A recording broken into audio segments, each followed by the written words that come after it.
বাংলার নির্বাচনে কংগ্রেস ও বামেরা ছাড়া ইন্ডিয়া জোটের সব শরিক দলই তৃণমূলের পাশে। বঙ্গ নির্বাচনের আগে মমতা বন্দ্যোপাধ্যায়ের পাশে দাঁড়ালেন শিবসেনার উদ্ধব শিবিরের সুপ্রিমো উদ্ধব ঠাকরে। কলকাতা এনফোর্সমেন্ট ডাইরেক্টরের দফতরে বুধবার হাজিরা দিতে গেলেন নুসরত জাহান। ফ্ল্যাটের প্রতারণায় মামলায় তাকে তলব করা হয়েছিল। সেই তলব পেয়ে বুধবার সল্টলেকে সিজিও দপ্তরে গেলেন তৃণমূলের প্রাক্তন সাংসদ নুসরত। এবার প্রার্থীদের গতিবিধিতে রাশ টানতে নির্বাচন কমিশন। নির্বাচন প্রক্রিয়া শেষ না হওয়া পর্যন্ত নিজের বিধানসভা এলাকা ছাড়তে পারবে না প্রার্থীরা। বাংলায় প্রথম দফার নির্বাচনের আগে এমনটাই নির্দেশিকা দিল জাতীয় নির্বাচন কমিশন।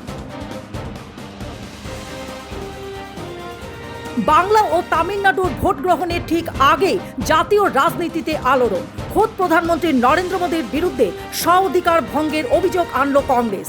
লোকসভায় প্রধানমন্ত্রীর বিরুদ্ধে স্ব-অধিকার ভঙ্গের নোটিশ দিল সিনিয়র কংগ্রেস নেতা কে.সি. বেণুগোপাল। পেট্রোল আর ইথানল লোডিং নয়, আগামী দিনে সেফ ইথানলেই চলতে হবে গাড়ি। নয়া লক্ষ্যমাত্রা ঠিক করে নিল কেন্দ্রীয় সড়ক ও পরিবহন মন্ত্রী নীতিশ গডকরি। নেতাদের বেডরুমে শুরু হয় মহিলাদের রাজনৈতিক কেরিয়ার। তা না হলে রাজনীতিতে টিকে থাকতে পারবে না বেশিরভাগ মহিলা রাজনীতিবিদ। এই মন্তব্য করে বিতর্কে জড়ালো বিহারের পূর্ণিয়ার নির্দলীয় সাংসদ পাপু যাদব। 2 মাস ব্যবধানে আবার অসুস্থ হয়ে পড়লেন মহারাষ্ট্রের প্রাক্তন মুখ্যমন্ত্রী তথা এনসিপির প্রধান শরদ পাওয়ার। তাকে ভর্তি করা হয়েছে মুম্বাইয়ের একটি বেসরকারি হাসপাতালে। 2 দিন আগে তার শারীরিক অবস্থা গুরুতর হওয়ায় হাসপাতালে ভর্তি করানো হয়।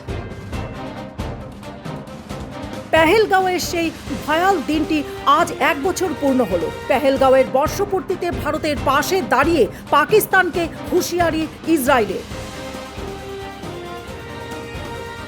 ইসলামাবাদে অনুষ্ঠিত হতে চলছে দ্বিতীয় দফার ইরান ইসরায়েলের শান্তির বৈঠক। এরই মধ্যে অনির্দিষ্টকালের জন্য সংঘর্ষের বিরতি ঘোষণা করলেন মার্কিন প্রেসিডেন্ট ডোনাল্ড ট্রাম্প।